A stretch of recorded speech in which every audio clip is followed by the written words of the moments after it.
നമ്മൾ പരിശുദ്ധമായ ദീനിനെതിരിൽ പ്രവർത്തിച്ചുകൊണ്ടിരിക്കുക. നമ്മൾ ഇപ്പോഴും കരഞ്ഞുകൊണ്ടിരിക്കുക. സാധേ കാര്യത്തിലാണ്, സാധേ ബുദ്ധിമുട്ടാ, സാധേ പ്രയാസം. സൂറത്തുൽ വാഖിയ കൊണ്ട് നിയത്ത് വെച്ച് ചോദിക്കേ. വീട്ടിലെ 4 പേരുണ്ട്, ഉമ്മായും മാമായും മക്കളും അടക്കം. 4 പേരും 4 സൂറത്ത് ഓതുന്നു, 4 പ്രാവശ്യം ഓതുന്നു പരിശുദ്ധമാക്കപ്പെട്ട സൂറത്തുൽ വാഖിയ. മാഷാ അല്ലാഹ്, അല്ലാഹു തൗഫീഖ് തരട്ടെ. യാസീൻ, സൂറത്തുൽ വാഖിയ, സൂറത്തുൽ മുൽക്ക്, ഇതൊന്നും ജീവിതത്തിൽ മുടങ്ങാൻ പാടില്ലാത്ത സൂറത്താണ്.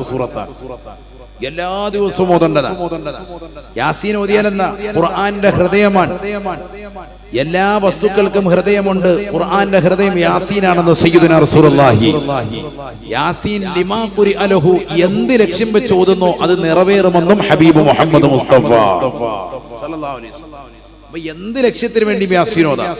ദാരിദ്ര്യ നിർമ്മാർജ്ജനത്തിന് വേണ്ടി ഓത് സൂറത്തുൽ വാഖിയ. നിയത്തി ഖബർ ശിക്ഷ, ഏകാന്തതയിൽ നിനക്ക് സംരക്ഷണം കിട്ടാൻ, ഖബറിലുള്ള അദാബ് നിനക്ക് നീങ്ങിക്കിട്ടാൻ ആഖിറം ലക്ഷ്യം വെച്ചുകൊണ്ട് ഓത് സൂറത്തുൽ മുൽക്ക്.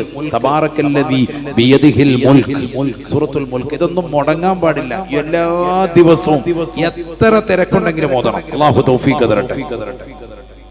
كان النبي صلى الله عليه وسلم لا ينام حتى يقرأ ألف لام ميم سجدا وسورة الملك. എത്ര രാത്രിയായാലും ഉറങ്ങുന്നതിന് മുമ്പ് നബി തങ്ങൾ ഓതിയിരുന്ന 2 സൂറത്താണ് സൂറത്തു സജദയും സൂറത്തുൽ മുൽക്കുമെന്ന് ആയിഷ ബിബി റളിയല്ലാഹു അൻഹാ. സജദ ഒറ്റ ദിവസം മുടങ്ങും. ഉറങ്ങുന്നതിന് മുമ്പ് നബിതങ്ങൾ ഇന്ന് ഓതിയിട്ടില്ല, വേഗം തന്നെ സൂറത്തു സജദയും ഓതും, സൂറത്തുൽ മുൽക്ക് ഓതും. പാവിരിക്കുമ്പോ നമ്മൾ ഓർക്കണം, ഈ സൂറത്ത് ഓതിയോ ഇല്ല, അവ ഖുർആൻ എടുക്കുക, 2 സൂറത്ത് ഓതിയിട്ട് ഉറങ്ങാവുള്ളൂ.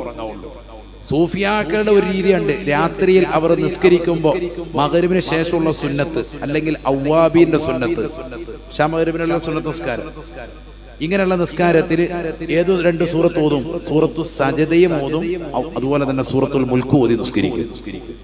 അപ്പം ഇശാ മഗ്‌രിബിന്റെ ഇടയിലുമായി ഈ പറഞ്ഞതാകുന്ന സുന്നത്തും കിട്ടി, രാത്രിയിൽ ഓതലുമായി.